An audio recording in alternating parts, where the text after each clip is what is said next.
Are you concerned about the growing influence of political extremism, hyperpolarization, and misinformation? Well, you're not alone. This is the American Values Coalition podcast, where we explore the root causes of these societal ills and provide you with strategies to counter them.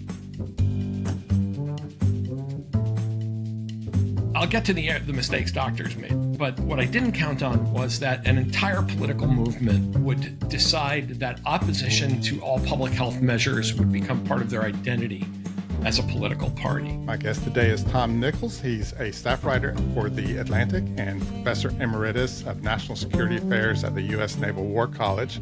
We'll be talking about his book, The Death of Expertise, the campaign against established knowledge and why it matters. This is the second edition of the book. There was the first edition came out in 2017. Then the newest edition came out last year. And so we'll talk a little bit about why the new edition came out and so forth. But Tom Nichols, welcome to the AVC podcast. Thank you. Thanks for having me. Yeah. So let's go back to the first edition. Published in 2017. I'm assuming you're writing around 2016. Well, the first thing I ever wrote on it was a blog post in like 2013. So this has been rattling around in my head for a while before I turned it into a blog post. And the blog post kind of caught fire. I did it mostly to just vent on a blog. And then it was picked up in what was then a conservative magazine. And then Oxford called me and told me that I really had to think about turning it into a book. And so I started writing the book in maybe late 2015, early 2016, probably the spring of 2016. Yeah. So this was like just kind of some stuff you wanted to get off your chest, it sounded like. Mm-hmm. So what was it? What was your concerns at the time?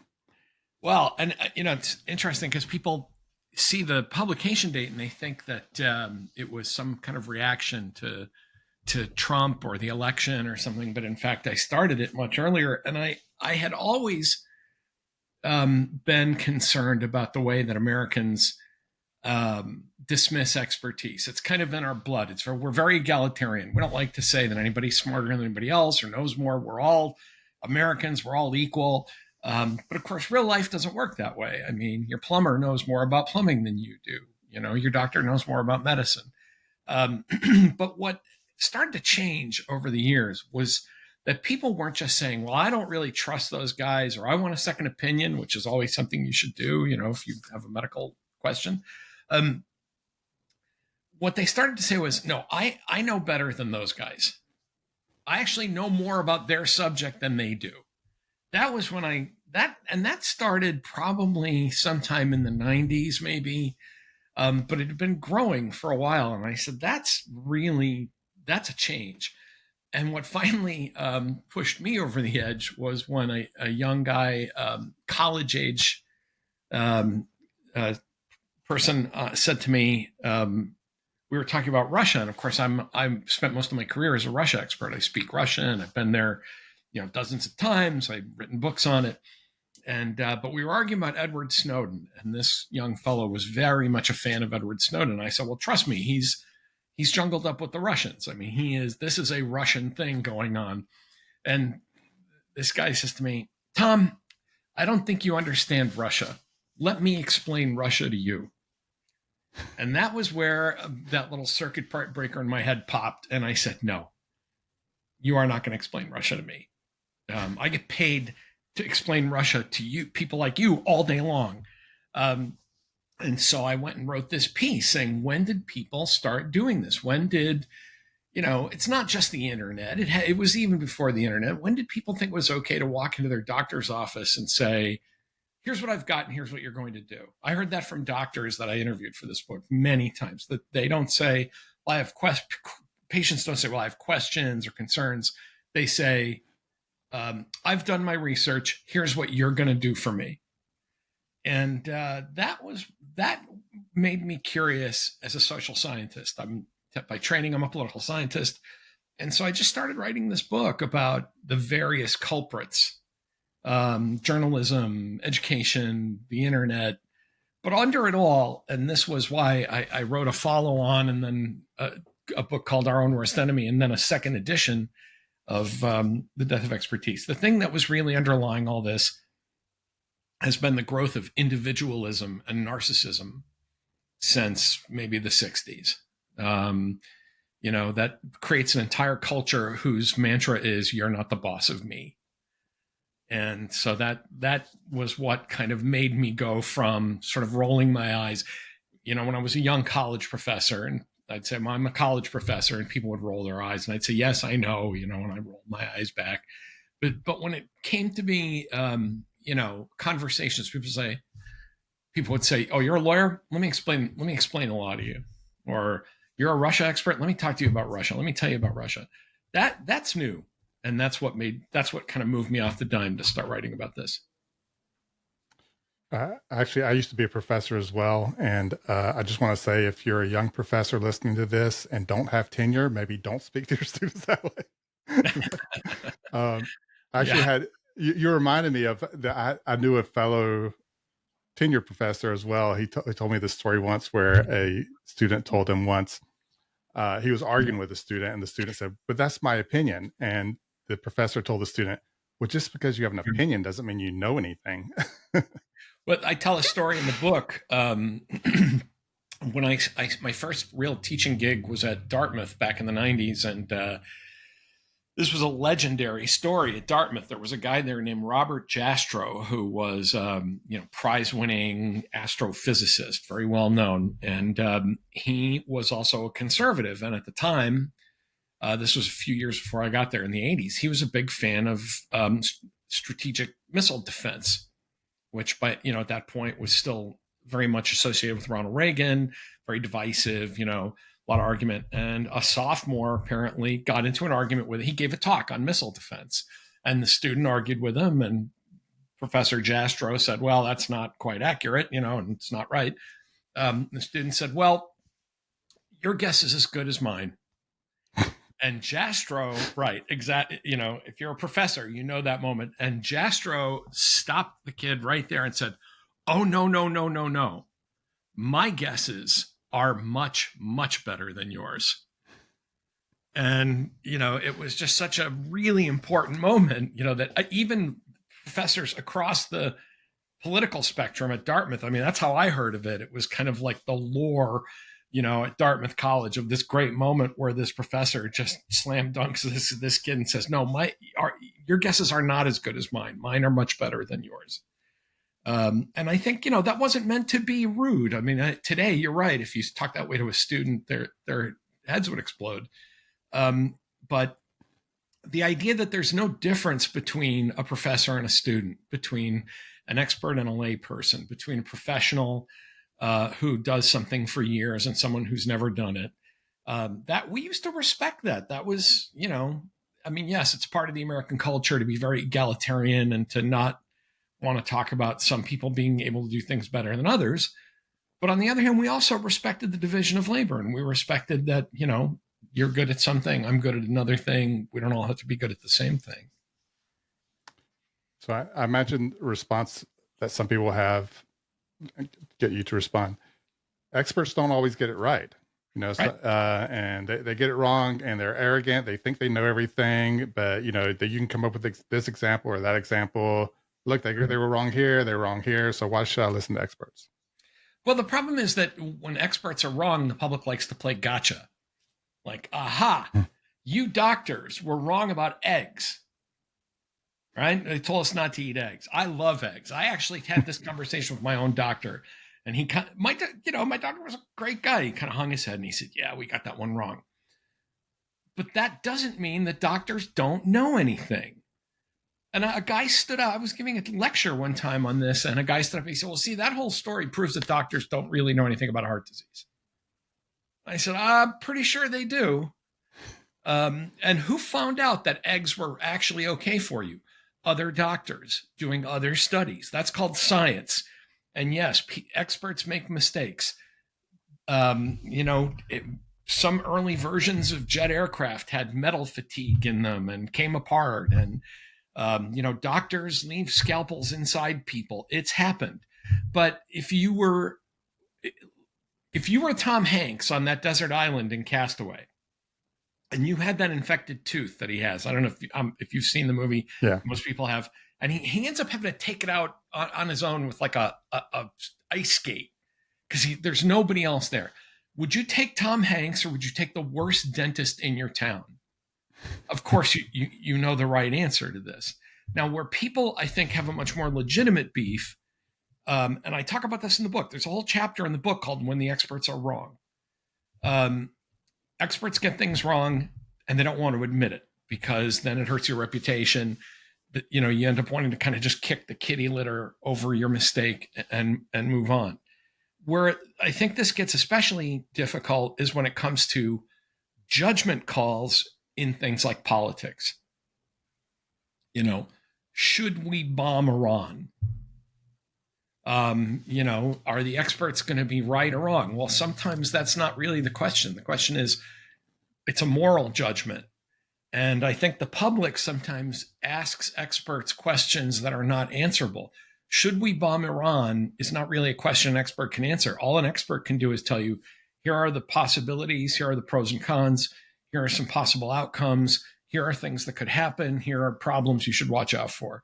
Now, you the voters, have to make that decision as well. But you know, we've had these spectacular failures, like the CIA saying it's a slam dunk that there are weapons of mass destruction in Iraq. That can happen.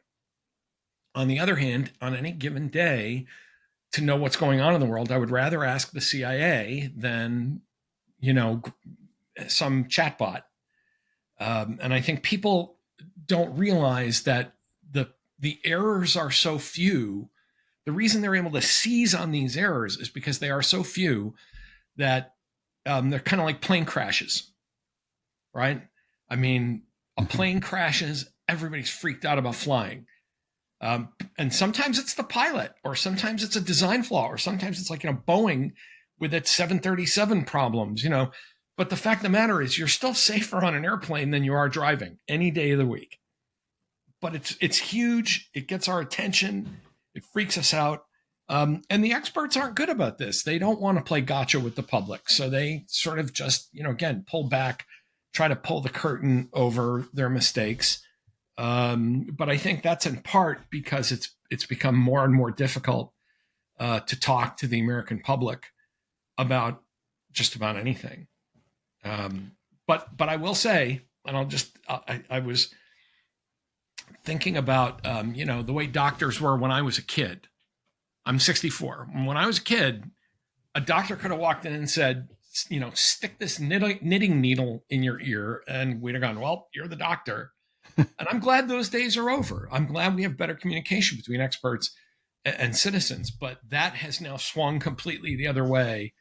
I mean, there are horror stories. I tell horror stories in the book about people who demanded operations for their, you know, one couple goes to a pediatric surgeon who wouldn't do the operation because it was too dangerous on a small child. And they went and found a doctor who would do it. Child was grievously injured. I mean, there are a lot of those cases. So yes, experts get things wrong. We are human beings. We lie, cheat, steal. You know, we're mean to our dog. We yell at our spouses. But on average, an expert in their area is more likely to be right than you are. I do think there's a difference when it comes to political expertise, because people are expected to know things about politics in a democracy because they are supposed to have this information when they go into the voting booth. So it is a little different when you're talking about, I mean, people imagine themselves being more personally expert in politics because that's, I think partly it's just sort of an expectation in a democracy that you're supposed to know stuff. Well, and also we don't think of politics as an area of expertise. One of the reviews, or an early review of my first edition of this book, a guy was very dismayed. He said, "There's no such thing as an expert in politics." And I thought to myself, this was written by a guy who was a speechwriter and an advisor to politicians. And I thought to myself, wait a minute, you write speeches for politicians. you are in fact an expert in politics. You craft words to move people toward political outcomes. That is a form of. I've written a lot of speeches when I worked in the Senate and in the Massachusetts State House, and that is a form of expertise. It's something you're better at, and that's, I think, part of the problem is that people get hung up on the word expert as offensive to them because it feels exclusionary. Right? Because it's like the old remember Chevy Chase on Saturday Night Live? I'm Chevy Chase and you're not. I'm the expert and you're not. It's exclusionary. But all that means is that an expert is someone who has authoritative knowledge on something. The person who can, think of it as the guy that you trust to resolve the argument. Hey, you're sitting around in Cheers, right? You're sitting around in the bar and say, hey, how many people in Iran, a guy says, well, I happen to be an expert on Iran, and I can tell you it's, about 88 to 90 million people. They are mostly, Shiites and Sunnis and, some Christians and Jews. And, you're not going to say, no, I don't want to hear from that guy. Let's just take a guess. Let's throw all our guesses in a jar. And I think because that feels more democratic. So let's talk about the second edition. So 2024 is the publication date. Turns out expertise is still dead, so you need a second edition. 2020 came between there. It's a kind of a big year. I imagine you were getting a lot of interviews. I know during 2020, when all this stuff was going on, I was recommending your book, The Death of Expertise, a lot to a lot of people because it helped me to understand all the craziness that was going on. But I was wrong. But I was wrong. I mean, here's where an expert got something wrong. I said, if there's a war or a depression or a pandemic, people will probably gravitate back toward expertise because they need them, because they need experts at that point. When the world economy was destroyed after 1945, a bunch of experts got together at Bretton Woods in Washington, and they created the Bretton Woods system. And, we still have this highly functional international economy. After World War II, we got together, created NATO, we created the United Nations, we created bodies of international law. And during a pandemic, you would think, like when I was a kid, polio, right? I mean, we knew that polio was like the scariest thing in the world. And when doctors came by and said, take this little cup, we did it. What I didn't count on was that first, I'll get to the mistakes doctors made, but what I didn't count on was that an entire political movement would decide that opposition to all public health measures would become part of their identity as a political party. There's a story I tell in the book where President Trump was about to agree to mask mandates, because that his public health people say, we we were wrong about masks. Now we're going to need them. Excuse me. People need them. And his chief, I think it was Meadows, who says, you can't do it, Mr. President. The base will turn on you. The base will hate it. And so Donald Trump went, okay, no masks. And that became an article of faith. So why did I do a second edition? It was definitely triggered by the pandemic, but my editors and I, after the first edition came out, we just started clipping stories that were like great death of expertise stories. People on the internet explaining stuff to people, saying, you should read this book. And the person on the internet saying, I wrote that book. Funny vignettes like that. And we said, one day there's got to be a second edition because there's just so much material about how stubborn people are about this. But with COVID, we decided we needed a second edition with an entire chapter about COVID. And what happens during COVID is a case both of experts getting things wrong, of science doing science right, that is, dealing with a new phenomenon, testing out hypotheses, trying to get to the right answer, and making mistakes along the way, and people simply being so accustomed to a high standard of living that they were completely furious about anything that required some sort of collective sacrifice or action from them. I think we really underestimate the degree to which we live at a very, very high standard of living. And even now, when I try to, when I do talks about this and I remind people, We got that vaccine in a year. I mean, I've been a pretty strong critic of Donald Trump, but getting out of the way so that, he could push a government, science, and private industry partnership in the United States and around the world. Truly, I mean, people who hate globalization don't realize that globalization saved their lives because of the ability to move that much information and material around so fast. Getting to a vaccine in a year it's astonishing. And I just didn't expect any of that. With that said, I think the doctors, in the book, I talk about two major mistakes the medical community made. One is that they tried to step into the public policy breach. Instead of saying to the political leaders, look, here are the pros and cons of masking, here are the pros and cons of closing schools, here are the pros and cons of, shutting down nursing homes, whatever it was. Instead, they tried to step forward because there was no agreement. There was no leadership in Washington. Every state capital was freelancing it. Nobody was prepared for this, even though they should have been, because, we get a pandemic every century or so. And so you had medical professionals stepping out front saying, well, yes, no, you don't need masks. And this wasn't just people like Anthony Fauci. This was people like the Surgeon General, Donald Trump, Surgeon General, saying, don't go buy masks. You don't need them. No masks. And then, of course, once they realized that this was more of an airborne than a droplet thing, like, when you sneeze, you get droplets on things, as opposed to coughing and things going through the air. They said, we're going to need masks, and we're going to need a lot of masks. And people said, well, they don't even know what they're doing. Well, no, they're improvising. They're researching. They're doing this as fast as they can. But the other mistake the doctors made was during the George Floyd protests, where they said, you know what? It's so important. We know, you shouldn't go to church, you shouldn't go to the movies, you shouldn't have big family gatherings. But if 100,000 people want to rally in the middle of Los Angeles or New York for racial justice, then that's okay. And incredible double standard, right? It was a huge, and it wasn't every there were other doctors, even Fauci, said, look, not what I would recommend. He carefully distanced himself from that, but there were, hundreds of doctors who signed a letter saying this is important enough that you should be able to go out there and protest. And of course, people who, I was one of them. My brother died in the early stages of the pandemic, and the months have gone by and we hadn't buried him.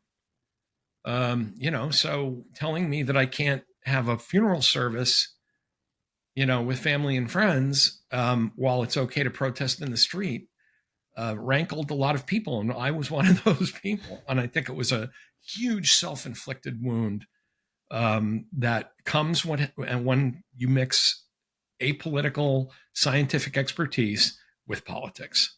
And it was a mistake.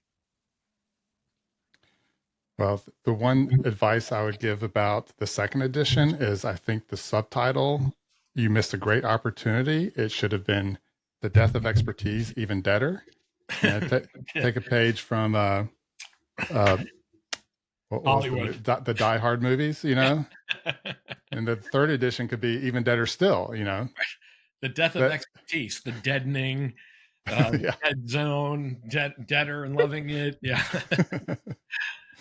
I think even the covers, I know not everyone, some folks are just listening, but if you're watching on video, the first edition has sort of this gentle blue, and then it's like alarm bells. Is that a reflection of your mood, the difference in mood from the two editions? That was marketing, and there were two reasons for that. One is that you always want a second edition to look different from a first edition, but also that we were a little more alarmed. We were a little more, like maybe a shocking red cover will kind of get that across. Absolutely. All right. Since I do have a Russia expert, like you said, on the call, I want to talk a little bit about Ukraine.